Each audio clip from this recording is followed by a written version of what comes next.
welcome to our Zoom education series. Just want to introduce you to Doni Kandel. He is originally from Los Angeles. He joined the MUS staff in 2015 and has been with us ever since, and now lives in Mezqueret Batia with his wife and 4 daughters. Thank you, Anna. That's true. So if I look tired, it's because I am. They're very little and very rowdy. But we're doing good, thank God. So first of all, thank you guys for joining. And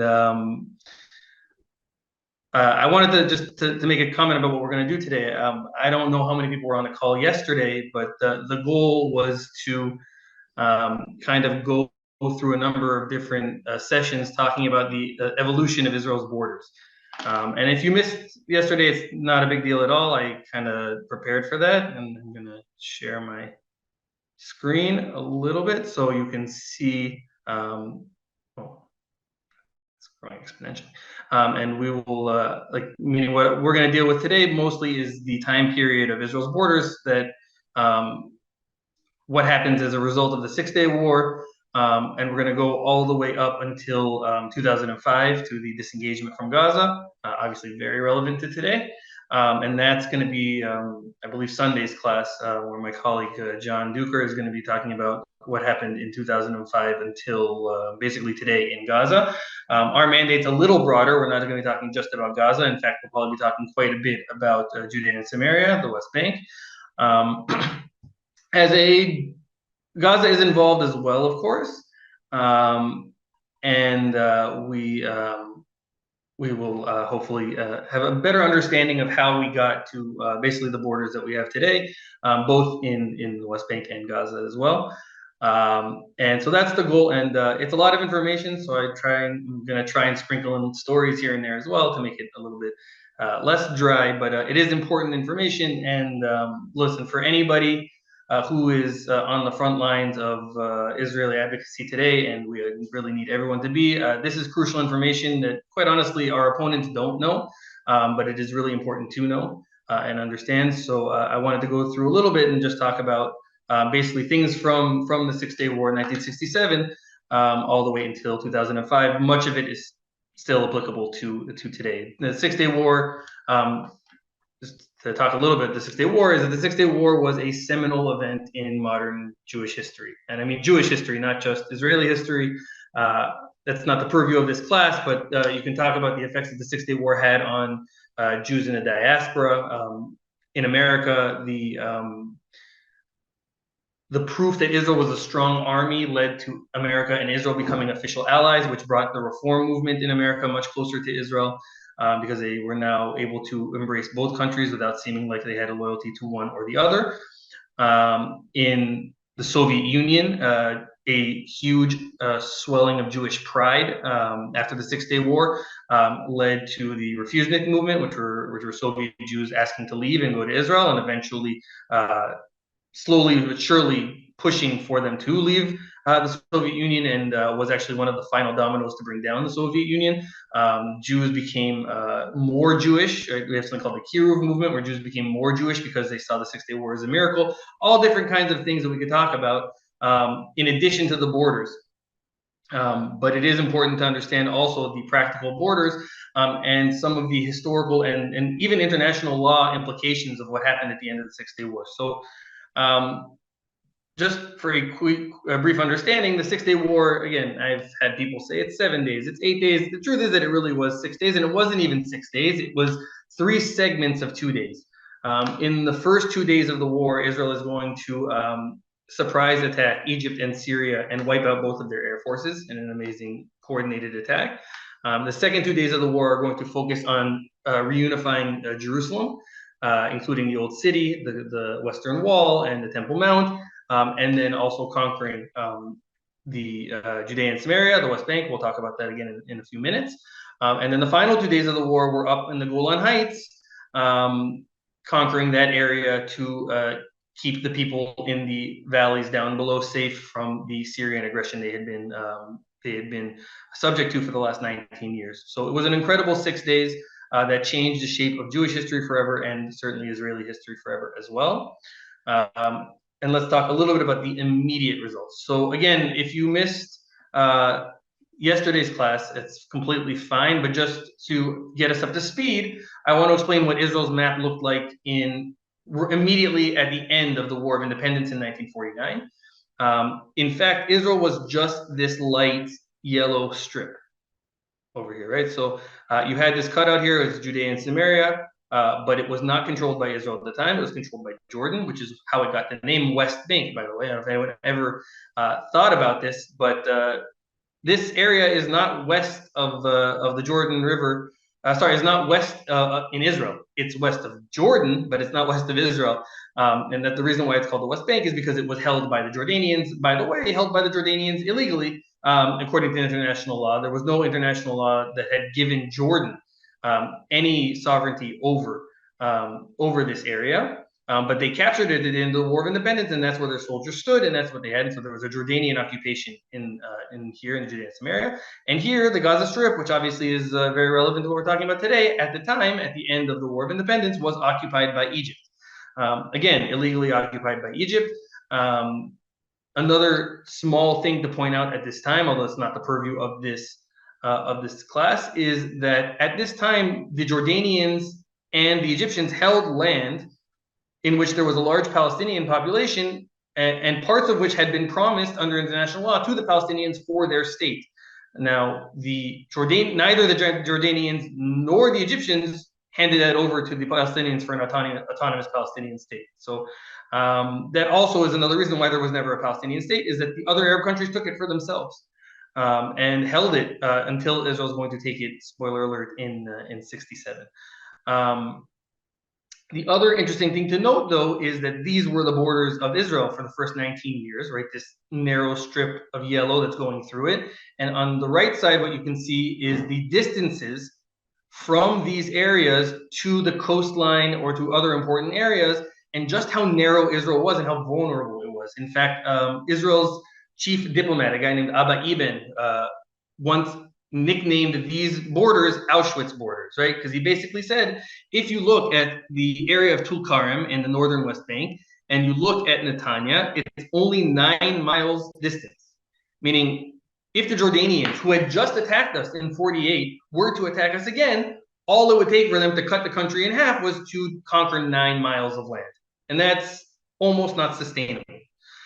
So one of the things that Israel was hoping for in these 19 years was for more sustainable borders. But again, that wasn't something we were doing. We weren't going out and conquering land at this time.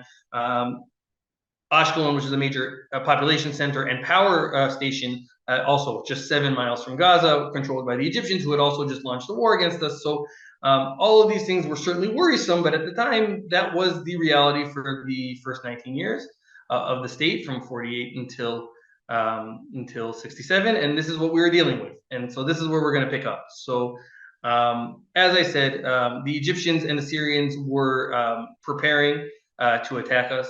We're not going to talk too much about the war itself, but basically Israel decided that it needed to preemptively strike Egypt and Syria to stop their destruction. They had been talking for months about finishing Hitler's job, and we knew that an attack was imminent. The United Nations, who was supposed to stay in the Sinai Desert and protect Israel, got up and left.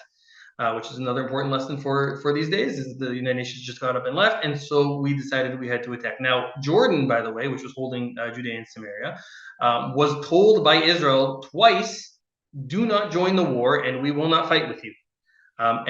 Most people believe that King Hussein, who the king of Jordan, did not actually want to attack personally Israel. He actually had relatively warm feelings towards Israel for an Arab leader. However, the Arab street in Jordan, which was very, very actually Palestinian, would not have stood for it. They would have probably overthrown him. And so he is pushed in the third day of the war to start shelling civilians in West Jerusalem, which brings Jordan into the war. And once that happens, Israel says, okay, now Judea, Samaria, Jerusalem are all on the table, potential things that we can now conquer, things that from 48 that we didn't have a chance to conquer, we can now do because the war has opened up on this front. And so we do, like I said before, the third and fourth day of the war is focused mostly on taking Jerusalem, the Western Wall, the Temple Mount, and then expanding and taking the other areas of Judea and Samaria. And I'll explain why. It's not just because it's for its religious reasons or its historical reasons. We'll talk about all the different reasons why Israel has presence still today in the West Bank. And by the way, I don't know if you noticed, I'm also changing my language. West Bank and Judea and Samaria, you should know even those words obviously in Israel hold political weight. There are different implications by calling them by different names. I try to use them both just so everyone understands and feels comfortable, but also everyone understands that even the words we use in this conflict have pretty important meaning. Anyway, so in 67, in the last 2 days of the war, like I said, there's this little area over here that it's hard to tell because it's not cut out because it was part of Syria at the time, which becomes the Golan Heights. And if you were a Jew living in the valley, in the finger of the Galil, we call over here, it's sticking its finger into Lebanon like it's picking its nose. You can see over here. Over here in Syria, this was the high ground. It was mountainous. If anyone's been in the Golan Heights, you know how high up it is, and they were shelling civilians in the valleys down below, and the people came to the government of Israel and said, listen, our lives have been hell for 19 years.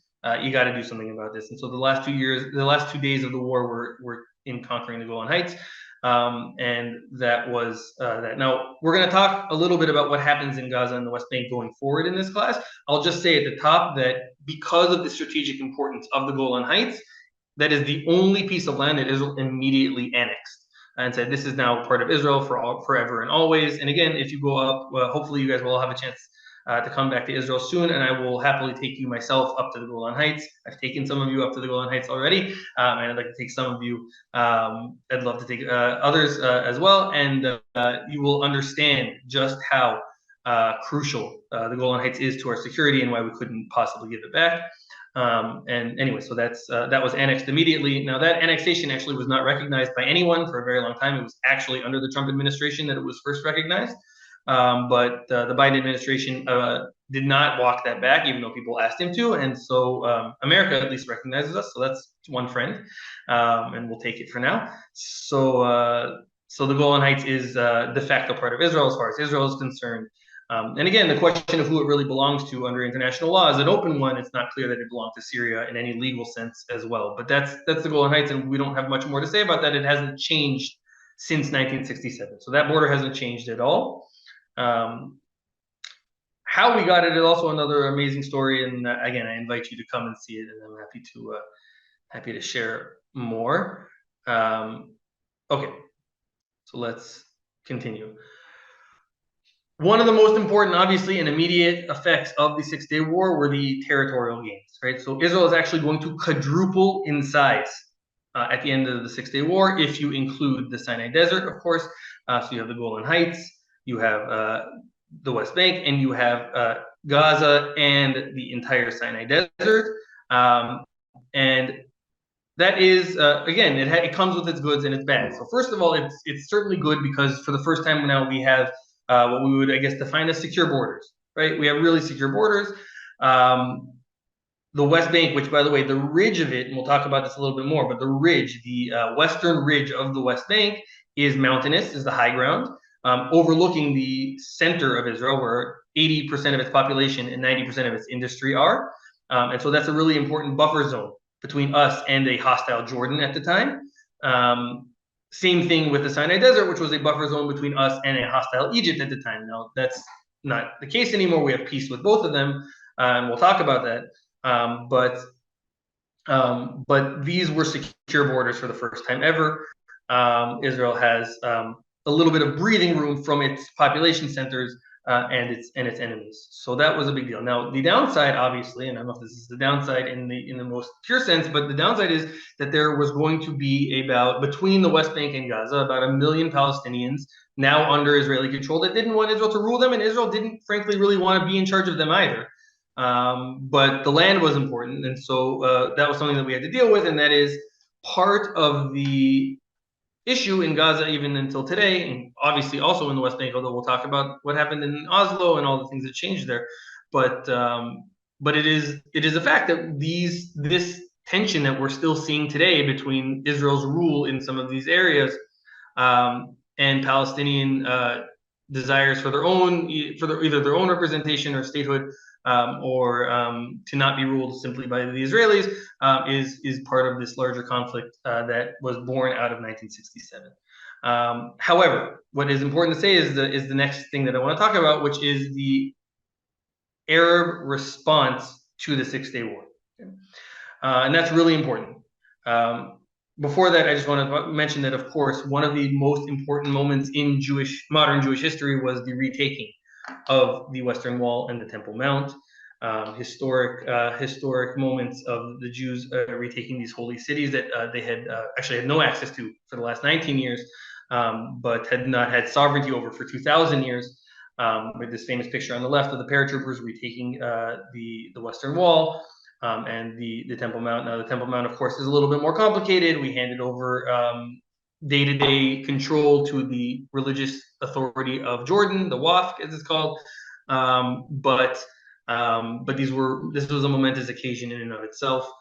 We just came back today from a teacher training day where we took a trip to Ammunition Hill in Jerusalem, which is an amazing JNF site that I would highly recommend. And the people that fought in the Battle of Ammunition Hill went on to liberate the old city. And it's really, every time you hear the story, it's just more, it just gives you chills. It's just such an incredible moment of us returning after 2,000 years to control these areas. Really just a seminal moment in Jewish history, ancient or modern or otherwise. And that can't be overstated. But again, I wanted to speak a little bit about the Arab response. So first of all, this is not entirely related to borders, but I wanted to bring this up because we're seeing it again today with the war right now. One of the things that Israel didn't understand, and the West in general doesn't understand, is that sometimes the West and other cultures have different values. Now, one of the most, if not the most important value in Arab culture is honor, right? Honor.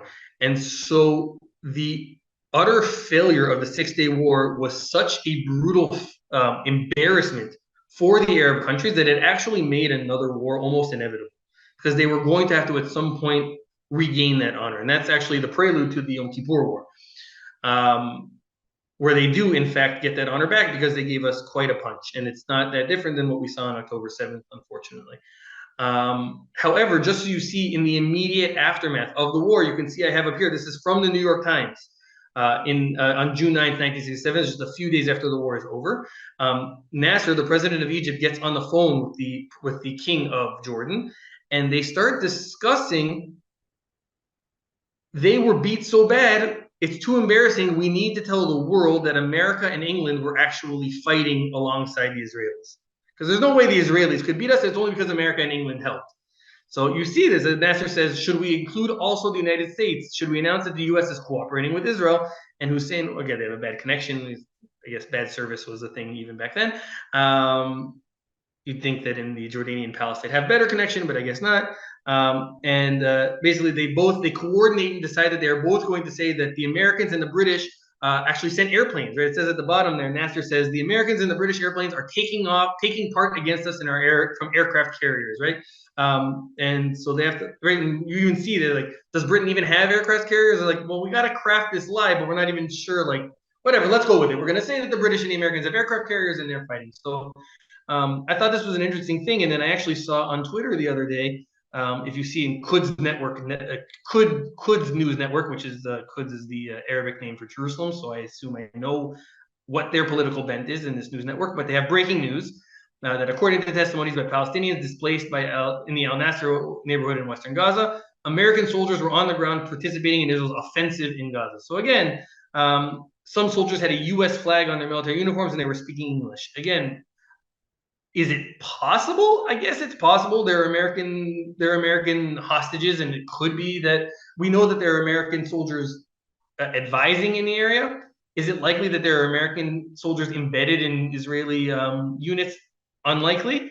But this is going to be the thing where, like, oh, if Israel actually does systematically destroy Hamas, they'll be too embarrassed to admit it was just us, so they're going to have to say that it was America too. By the way, even though Hussein and Nasser were lying, and most people knew they were lying, because they said it publicly, a number of Arab states broke off diplomatic relations with the U.S. and England, even though they knew it was a lie, but they had to because the people on the streets. So this had that effect as well. The other thing that's important to understand, though, is that the immediate response. Remember, Israel at this time is still a left-leaning government. It had been for basically, we'll talk about it until 1977. But what ends up happening is that this government said, listen, there's always going to be areas that we're not giving back, right? Jerusalem, we're not giving back. The old city, we're not giving back. Certain strategic points for security, we're not giving back. Areas along the Jordan Valley. But everything else is open to interpretation. We're happy to trade back land for peace. This is actually, Israel approached America and started talking about this. And America was actually shocked because America's, again, people don't like to talk about the fact that Israel is held to a standard that no one else is. But America is like, we conquered an area like that, we would take the land. I mean, that's what a country does, is you conquer and you take. And Israel said, no, we'll trade it back. We'll trade it back for peace. Now, the Arab world had to decide how to respond to this offer from Israel. And so in August of 1967, they convened a meeting in Khartoum. It's called the Arab Conference. And in Khartoum, they decided that they were going to discuss what their response would be to Israel. And out of it came what we call the three no's, right? This is the official policy of the Arab world to Israeli offers to negotiate for peace. The three no's were no peace with Israel, no recognition of Israel, and no negotiation with Israel. And so that actually leaves a little bit of a problem because, like I said, there was a mass Palestinian population that Israel did not want to rule, and they didn't want Israel to rule them. But now Israel had no one to hand the land over to because they wouldn't negotiate with them. And so what ends up happening is Israel holds the land. And again, the Arab world will try and take this land again, and all of Israel again in 1973, Yom Kippur. But until then, and because that failed beyond then, there was no negotiations to be had. And so Israel was essentially holding all of this land, including the land that had the Palestinian populations. And they had that from 1967 all the way until the Oslo Accords that we'll talk about in the early 90s. But that's important to understand that this was the Arab response at the time. Another important thing before we go into the specifics of what ends up happening in these borders is the response of the international community. The most important thing that you'll hear people talk about all the time, anti-Israel protesters for more than anybody else, is the Resolution 242. Resolution 242 of the Security Council of the United Nations. Now, if you actually look at the specific text, I have it here. It's under Article 1.1 and Article 1.2. You have a resolution drafted by the Security Council as a response to the land that Israel has just conquered. And if you see in 1.1, it says, 1, withdrawal of Israel armed forces from territories occupied in the recent conflict, and 2, termination of all claims of states of belligerence and respect for and acknowledgement of the sovereign territory, integrity, and political independence of every state in the area, and their right to live in peace within secure and recognized boundaries, free from their threats and acts of force. Now, the truth is, no one likes to talk about Section 2 because that didn't happen, right? It's not like the Arab states ended their belligerence towards Israel. In fact, they're going to launch another war just 6 years later. But be that as it may, a lot of people will say that Israel today is in violation of international law because of Section 1.1, because it says that the United Nations Security Council in November of 1967 said Israel must withdraw from the occupied territories it just got in the recent conflict. However, Israel does not see it that way. There is a very interesting debate, I guess, even though it's not much of a debate, and I'll explain why I have a picture of the man there on the left, about what exactly 1.1 means. Because if you actually look at 1.1, there's actually a word that's missing if you wanted to imply that Israel was in violation of this law. Anyone know what word might be missing here? Withdrawal of Israel armed forces from territories occupied in the recent conflict? All territories. Yes, indeed. All territories. And in fact, the man on the left, his name is Eugene Rostow. He was an American diplomat, and he was the chief author of this resolution. And he is on the record as saying, we specifically left the word all out because we assumed there were going to be some areas that Israel wasn't going to give back, right? So we didn't want a hamstring, and we said there are going to be some lands that Israel needs to give back, but we didn't say all. Now, the Arabs don't understand it that way, obviously, and so it doesn't really matter what the intent was. How they understand it is how they understand it, and that creates the reality. But it's important to understand, again, Israel is operating on the premise that no matter what, there were always going to be some areas that they were going to keep. And if that's the case, we can understand going forward what they are going to do with the land that they have conquered in 67 and now have no one to give it back to, even if they had wanted to. And again, different governments will have different policies on that. So we'll talk about that a little bit. So any questions until now?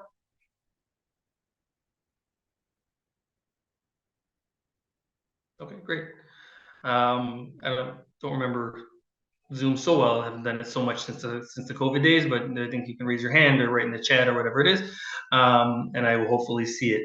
Okay, so I want to leave Gaza for a few minutes and understand now a little bit what Israel decided to do in Judea and Samaria in the West Bank. Now, like I said, different governments will have different policies, but as I said, there are always certain things that Israel decided it's never going to give back. And because of that, the way in which Israel is going to assert its sovereignty is the building of Jewish settlements in these areas. Now, settlements is a very controversial topic in general, but it is super important to understand that not every settlement is the same. Definitely, there are settlements that you've been to that you don't even realize are settlements. By the way, according to international law, the old city of Jerusalem is an illegal settlement because it was conquered from the Jordanians in 67.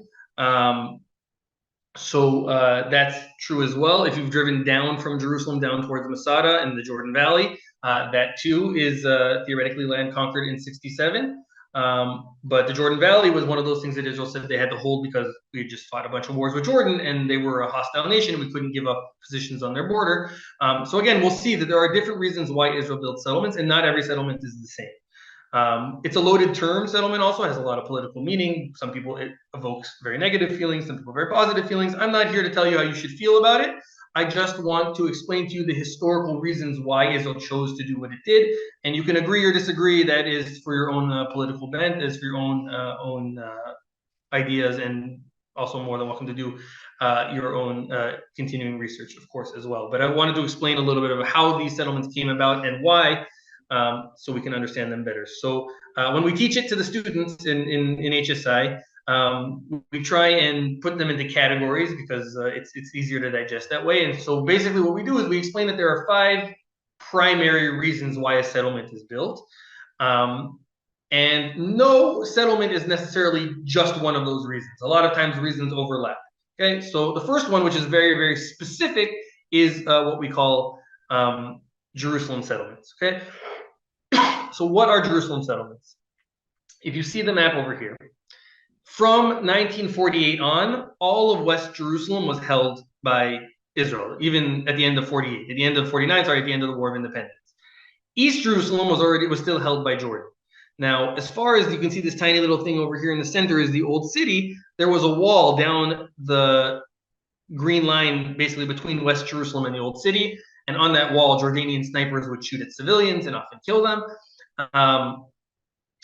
And once Israel reunifies Jerusalem in 67, they basically say 2 things. First of all, the old city, the Temple Mount, the Western Wall, we're never giving that back. That's our eternal capital. That's where our history is. It's the whole story.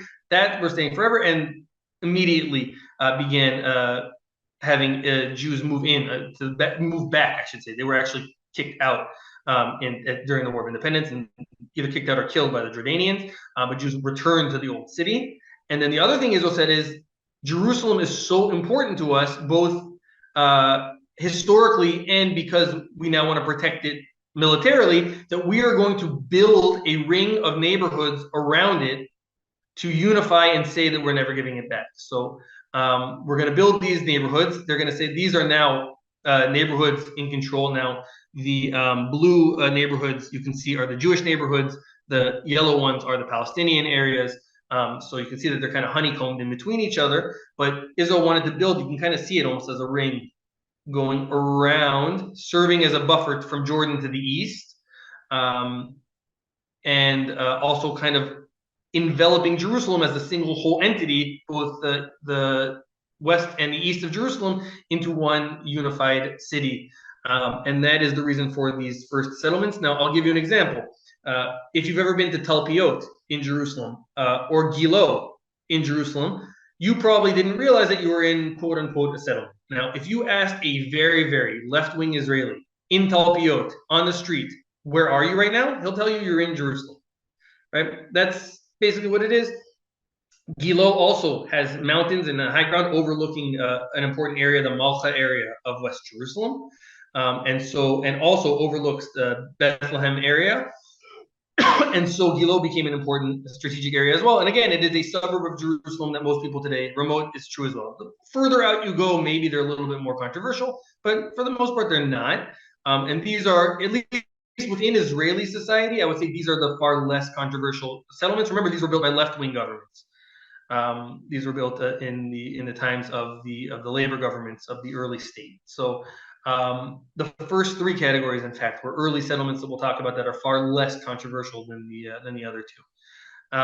So these are the first. That's the first reason for settlements, is to build a ring around Jerusalem. The next type of settlement are security settlements, and those are what they sound like. Those are areas of Gaza and the West Bank that Israel says, listen, we could never give this back for security purposes. Maybe it's the high ground, maybe it's a buffer zone, maybe it's a border. And because of that, we are going to settle on it to show that we are not giving it back, and to build a presence there, and make sure that there's also a civilian population that holds the land as well, and make sure that we keep it. Now, one of the interesting things is that that a lot of that ends up being what I said before, the western ridge of the West Bank. Now, the western ridge of the West Bank is the high ground overlooking, as I said, the center of Israel. And just for an example, if you look at this red dot on the map, the photographer in the pictures to the right was standing at this red dot, which is just outside a Palestinian town of Rantis. And he wanted to show what he could see with a camera, right? And with his camera, obviously it was a nice camera, it was clearly took nice pictures, but with his camera standing on the ridge here, he was able to get a picture this close of Ben Gurion Airport, right? Passport control, the duty-free shops, the control tower. From another angle, he was able to see Sarona Mall in Tel Aviv, the Kiryat, which is Israel's Pentagon. By the way, you can't see it because it's short, but across the street from the Kiryat is Sarona Market. So this whole area over here, completely able to be seen with a camera, which is why they said, listen, I have a camera. Imagine if this is someone hostile with a rocket, it would paralyze the country. So one of the things Israel is going to do is to build settlements in areas like this that are going to ensure Israel's safety in strategic areas. I don't have the picture here, but actually we have a teacher who's currently in the reserves, and he has been sent to the West Bank to hold the area there, while the soldiers that were holding it are sent down to Gaza. And he sent us a picture yesterday from his post in the West Bank of Hod HaSharon, of our campus. And he said, just so you know, I can see you guys from the West Bank. And the campus is, meaning Israel's just not that big. And so it was pretty jaw-dropping, actually, to realize that and see that he sent us that picture. But that's the point. The point is that from this area, you can really see a lot of the country. And so that's a certain area where Israel's going to settle. Another area was the Jordan Valley, which was because, again, we had just fought a war with Jordan, and at the time we had no peace with them, and we wanted to have a buffer zone between Jordan and the entire West Bank itself, to have as many obstacles to them attacking us again as possible, which worked, by the way, because in the Yom Kippur War, Jordan does not join. So the strategy works. Now, Gaza, too, again, here and there, Jewish settlement is going to happen in strategic areas. We're going to see a lot of Jewish settlement in southern Gaza. That's going to be an area that becomes known as Gush Katif. We'll talk about that. Maybe you'll hear more if you go to the class tomorrow. I'll talk about that a lot more. But Gaza, for the most part, is less settled than the West Bank at this time, but also Jews are moving into the area as well. The third type of settlements are historical. Now, historical settlements are not necessarily what they sound like. It is not necessarily historical, let's say, in the ancient or biblical sense, right? The Jews can't come and say, oh, the Bible says, maybe they can. We were talking about that today, actually. It's an interesting argument because for many non-Jewish Christians, the Bible is a very, very powerful argument in favor of Jewish sovereignty. But the Jews themselves don't even feel comfortable saying that the Bible is the reason for our sovereignty. So that's not what these are. That's not what historical settlements are. Historical settlements are where there had been a historical Jewish presence for all of history, and the only reason why there wasn't was due to Arab aggression in either 1948 or even earlier. So the two best examples of this are Gush Etzion. You guys may have heard of Gush Etzion, which is the block of the Etzion block, which is here in Judea, here in the south, in this yellow area over here. It's 14 different settlements, but Jews had been living there almost definitely from the time of the Bible. We know for sure from the time of the Hasmoneans. Hanukkah is coming up, so I can say the time of the Maccabees. Eleazar, the brother of Judah Maccabee, died in battle there, in fact, fighting the Greeks. There is a settlement today in the Gush Etzion block called Eleazar in his name. So a Jewish presence had been there for thousands of years. However, in the War of Independence, Jordan conquered Kfar Etzion, the town of the main town in Gush Etzion called Kfar Etzion, and expelled most of the women and children, and then killed all the men. They actually lined them up for a picture and mowed them all down. And so Gush Etzion fell, and the children and grandchildren of the people who had been kicked out of Gush Etzion or killed in Kfar Etzion went to the government after 1967 and said, we had the land, those were our houses, we've been there for thousands of years, now that the land is back in our hands, let us go back. And the truth is that the government actually wavered a little bit, but they didn't say no, and so a number of enterprising Jews who really wanted to go back to that land went back and rebuilt the block. By the way, there's such a strong Jewish presence in the Etzion block today that even in any of the peace negotiations that did take place between Israel and the Palestinians over the last however many years, there was no discussion of Israel ever handing back Gush Etzion. It's understood that it is an area that will probably, if there was one day a peace deal with the Palestinians, would become annexed part of Israel. Maybe Israel would give the Palestinians another piece of land in exchange for it. So that Gush Etzion is one example of a historical settlement. It's basically where Jews had historically been and were allowed to go back after 67. A more controversial one is Hebron. Hebron has an ancient history. It is the site of the cave of the matriarchs and patriarchs of the Jews. That being the case, we say we have at least 4,000 years of history in Hebron. However, there was a very large Arab population in Hebron even after 67, and so letting the Jews go back was a little bit more complicated. However, the Jews said, we want to go back. The government at the time actually said, no, we can't let you go back there because it will inflame tensions, but we'll give you the town right next to it. And they named it Kiryat Arba, which is actually one of the biblical names for Hebron. And what's happened over time is that Jews have actually gone back into Hebron proper as well.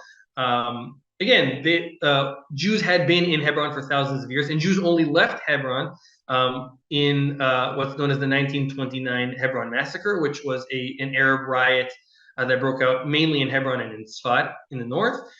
It was a response to Jews praying at the Kotel. The Grand Mufti of Jerusalem at the time, Haj Amina Husseini, said that the Jews were trying to steal the Temple Mount, and the Arabs needed to respond. And people say that this whole thing is eerily similar to what happened on October 7th, which they're calling the Al-Aqsa flood, right? The flood in the name of Al-Aqsa Mosque on the Temple Mount. And very similar. The numbers were much smaller, thank God. It was only 40 plus people killed in the Hebron massacre, but same things of murder and mutilation and rape. Unfortunately, all of these things happened in the Hebron massacre in 1929, and the British went to the surviving Jews of the massacre and said, "Listen, we can't protect you. We're shipping you out of here." And that's the only reason after 4,000 years that the Jewish presence in Hebron had stopped. So again, they said, "Listen, let us go back. It's 67. We have the land now," and they were allowed to go back. Again, begrudgingly, but they were allowed to go back. I just wanted to add one other fun story about how the Cave of the Matriarchs and Patriarchs was actually liberated in 67. The man in the picture here his name is Rabbi Shlomo Goren. He is the first chief rabbi of the IDF. And he has a number of amazing stories, but this might be his most amazing. Rabbi Shlomo Goren kept embedding himself with the soldiers in the Six-Day War. And he was there minutes after we took the Temple Mount and brought a Torah scroll up there and blew the shofar. And then he went to sleep with the soldiers that night, and he told them, "Where are you going?" He asked them, "Where are you going tomorrow?" And they said, "We're going to go to Hebron." And he said, "Listen, I don't care how early in the morning you're leaving for this mission. Please wake me up. I want to go with you. I have to go. I have to be there when we liberate the Cave of the Matriarchs and Patriarchs. I have to." I said, "Okay, no problem." He wakes up in the morning and he sees no one. And he's like, I can't believe it. They left without me. And he's furious, and he has a driver, and he tells the driver, let's go, let's catch up with them, let's go to Hebron. And they're driving straight to Hebron, and he doesn't see any soldiers, any Israeli soldiers. He doesn't know what's going on, but he's like, okay, they must have got there already, let's drive faster. He gets all the way to Hebron, and he looks around, and he sees that from all the windows, the Arabs are hanging white flags. And he walks into the cave of the matriarchs and patriarchs, and there's an Arab there holding a white flag and keys. And the man says, here, we surrender, take the keys. And Rav Goren says, what do you mean you surrender? There was no battle here? He said, what battle? The soldiers haven't been here. I said, what? And it seems like what happened was the soldiers did leave that morning, but they didn't end up going to Hebron. Their orders had changed, and they went somewhere else. And one lone rabbi and his driver liberated the entire city of Hebron for the Jews and retook the cave of the matriarchs and patriarchs. And it's this really incredible thing. This is the picture that his driver took of him making this very makeshift Israeli flag. He didn't have an Israeli flag. He didn't think he was doing a conquering.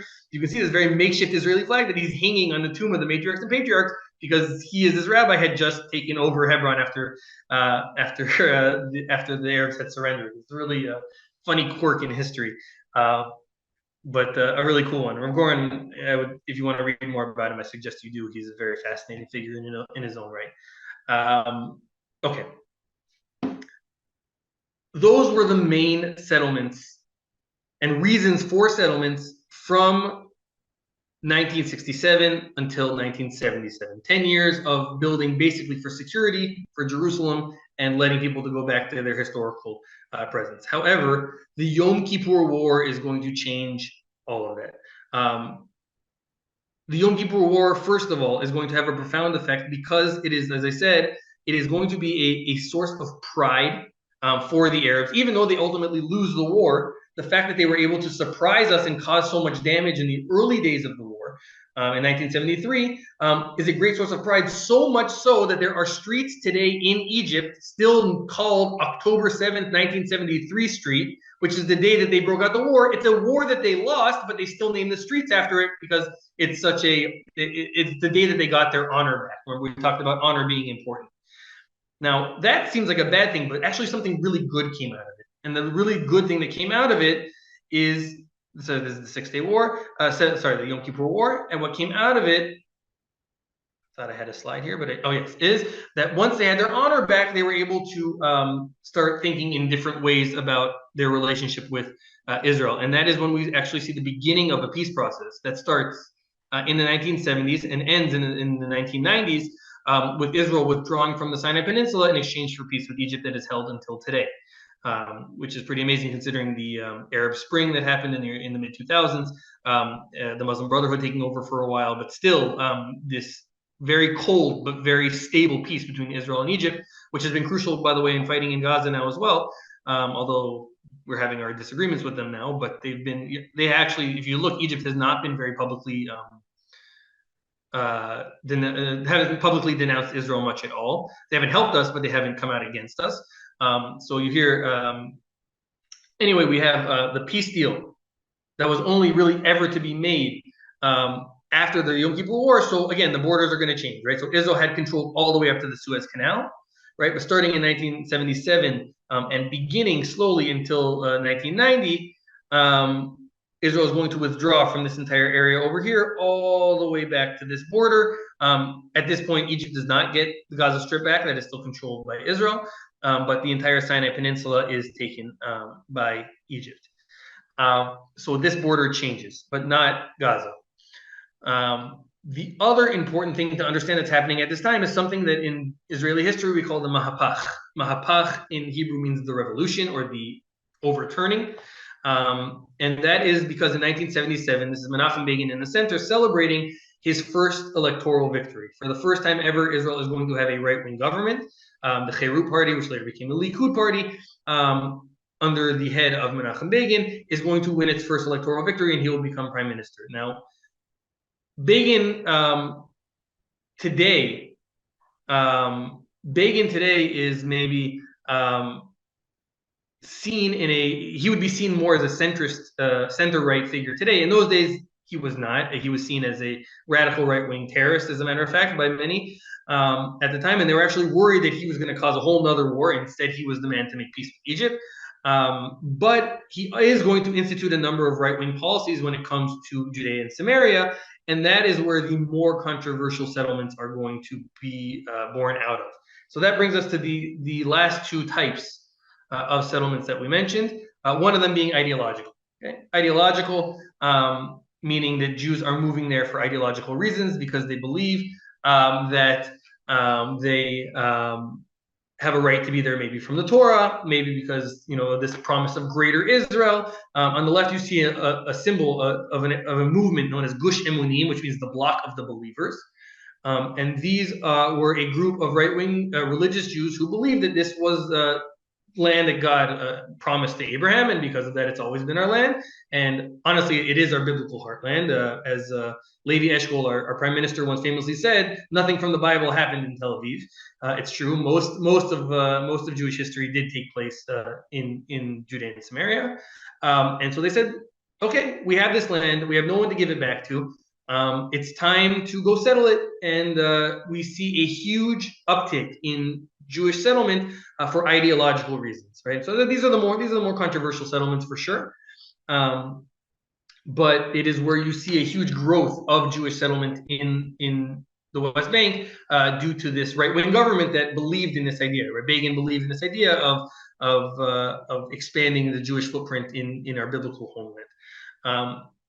The other one, which is very interesting, and people don't really know that much about, are quality of life settlements. What do I mean by that? What you're going to see in the late 80s and early 90s is that as the Soviet Union begins to crumble, more and more Soviet Jews, and non-Jews as well, honestly, start to come to Israel, and they're mainly middle class, and they're going to look to buy homes, and they have some money, and because of that, they are going to drive up housing prices drastically. From basically from the mid 80s till after the fall of the Soviet Union, more than 1 million Soviet Jews and non-Jews are going to move to the state of Israel. So that's going to have a huge effect on the housing market. And so, yes, sorry, I see the question. Ideological settlements in the Gaza Strip as well, for sure. I forgot to mention that people went to Gaza to build ideological settlements as well. There's no question about that. There is also a quality of life aspect to that, which is that in Gaza, and I'll talk about this, what I'm getting to in a second,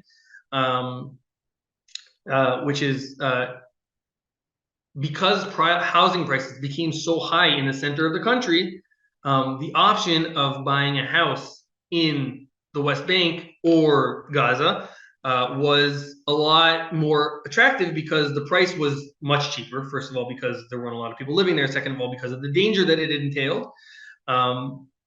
And so what the money that you would spend on a 2-bedroom apartment in Tel Aviv could get you a 2-story house in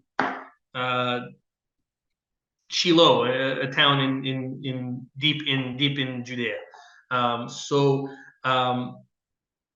In addition to that, the right-wing government of Begin wanted to encourage more people to settle there, to build a Jewish presence, as I said, an ideological presence. And because of that, they are actually going to subsidize Jews living in the West Bank and Gaza. The government will actually help pay for some of your housing at this time. And so a lot of people will, again, move, especially to Gaza. I don't know if you guys saw the Jewish settlements in Gaza before we evacuated in 2005, but they were villas on the beach. They were beautiful, beautiful beachfront property. Incredible agriculture there as well. It's a very profitable area. Incredible. Most of Israel's lettuce came from the area of Gaza as well. But another very interesting thing that people don't realize is that the largest settlements in the West Bank are ultra-Orthodox. These are ultra-Orthodox Jews who primarily don't even really believe in the state of Israel. I don't want to say writ large. I don't want to paint everyone with the same brush. But the communities that live in the two largest cities in Judea and Samaria, one is called Beitar Elite, the other one is called Modi'in Elite, are massive ultra-Orthodox populations that are not there for the same reasons as your everyday settler. They're there because, honestly, it's cheap. It's cheap housing. And so that is actually a nice chunk of the population people don't really talk about so much. Now, again, It's controversial. Should the Israeli government be subsidizing people living here? As a whole debate. It's a question of if that really violates the fourth article of the Geneva Conventions about forcible transfer of a population from one area to another. Now, if you compare it to what the Fourth Geneva Convention was written for, which was when the Nazis took Germans and forced them into Polish homes and the like, I don't think it's the same thing, but there are anti-settlement arguments to be made that say that Israel subsidizing movement into the West Bank is a form of population transfer. Whether or not it's smart or not is a different argument, but legally that is a question. But people should know that a lot of people move to the West Bank because it's cheap. Again, Israel encouraged that in some ways as well. So that is how we got to the situation we had until the 90s. Okay, so that's true in the 70s, 80s, early 90s. After that, though, after Menachem Begin is no longer prime minister, we have the rise of the Yitzhak Rabin government, which eventually leads to the famous Oslo Accords. Now, the Oslo Accords, I'm not going to go into all the details. We don't have time for something like that, but it is the historic peace deal that Israel is going to make with the PLO. They will then they were the Palestine Liberation Organization, a terrorist organization for the first 50 years of its existence until being brought back. They were actually exiled all the way to Tunisia. At the time of this deal, they had been kicked out of the West. They'd been kicked out of Gaza, actually, originally. Then they went to Jordan. They tried to overthrow the king of Jordan. He kicked them out with Israel's help. They went to Lebanon. We had the first Lebanon war. Lebanon kicked them out. They went all the way to Tunisia and made a huge mistake by supporting Saddam Hussein in the Gulf War, which made Saudi Arabia cut off all funding for the PLO, and that basically put them on their heels. They were almost dead in the water. And that was when the Rabin government thought, now that they're so desperate, is the time that maybe we can make peace with them. Now, I'm not going to go into all the details of Oslo, but for our intents and purposes, I do want to talk about what happens in Gaza and the West Bank under Oslo. Oslo was meant to be a test case for peace, right? We were going to have 5 years or 10 years, or we're not exactly sure, of like gradual land exchanges and other promises to see if there could be trust built between the two sides before we dealt with very serious issues like refugees, like the status of Jerusalem, like borders, like terrorism, all of those things. So the decision was made that there were going to be certain areas that were going to be handed over to a new entity, which was the PLO, that was now going to be called the PA, the Palestinian Authority, which still exists today. Now it was under Yasser Arafat, now under Mahmoud Abbas, and our alleged peace partner, who has a PhD in Holocaust denial. Literally, you can look it up. But okay. Anyway, it was from a very prestigious Moscow university, so I'm sure it was a very important dissertation. In any case, what's going to happen is that there are going to be different statuses for different areas, and this is super confusing. Again, when people talk about Israel, especially when you see anti-Israel protesters in the street in America, even if you are educated on the topic, this is something that would be very difficult for definitely Gen Z kids today. Looking at a map like this, their head might explode.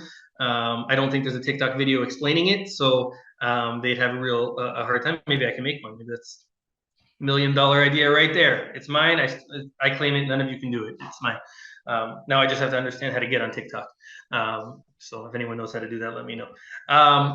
However, are you raising your hand because you know how to get on TikTok? Yeah, okay, good. We'll talk later, Mike. In any case, what's going to happen is that there are going to be 3 different types of areas designated in the West Bank and Gaza. We call them areas A, B, and C. And they're a little bit complicated, but kind of intuitive if you think about it. Area A are areas that are large Palestinian population centers. Okay? Ramallah, Jenin, Bethlehem, and some of the larger Palestinian populations are all going to fall under Area A. And under the Oslo Accords, and by the way, most of right, so that's in the West Bank. Area A is going to be run both militarily, no, it's not a military, it's police, because we didn't want to militarize Palestinian entity. So it's the Palestinian police, who were armed and trained by the Israelis, by the way. Anyone want to guess how many months it took before the weapons we gave them were turned on Israeli civilians? It's about 3 months before the first attack on Jews with the weapons we gave them and trained them with were turned on us. But in any case, the Area A was militarily and civil run by the Palestinian Authority. Israel had no control over that land in any sense. That was Area A. Area B, however, is the lighter green on this map. Now, the lighter green on this map is areas where there were smaller Palestinian towns. However, they were either next to Jewish populations or important strategic areas. Now, you'll notice that most of the Gaza Strip is that color. It's Area B. That is because Gaza is in a very important strategic place, right next to the Gaza envelope, and obviously on the border with Sinai as well. And so Israel said, listen, we will give you civil control over these areas, right? You can run the towns, you can collect taxes and elections, and all that stuff is yours. But we need to maintain a certain access militarily to these areas for strategic reasons, right? To protect the Jewish populations near it, or to make sure that it doesn't become a hotbed for terrorism and such. So that was Area B. And Gaza, as you can see, was mostly Area B. Now, we'll talk about the white in a second, but again, Gaza was Area B, which meant that the Palestinian Authority had complete civil control over the area. Area C is the white. Now, Area C was either an area in which there were Jewish settlements or open land. Now, if it was open land and no Palestinian had a claim to the land, and didn't come and show a deed that it was claimed to the land was assumed to be owned illegally by the Jordanians. And Israel said any public land held by Jordan, we're going to hold now because Jordan had no right to the land in the first place. Now, I'm not going to go into the whole international law argument, but it's interesting to say, if you actually look at international law, who was the last legal holders of the land? It's probably Israel under the League of Nations mandate for Palestine in the 1920s, 1929. Anyway, it's not important. What is important is that Israel said, we're going to take the land that's in white, that the Area C, and that's going to be ours. The IDF is going to have civil and military control over that, and Jews can live in those areas. The purple dots are Jewish settlements, okay, within Area C.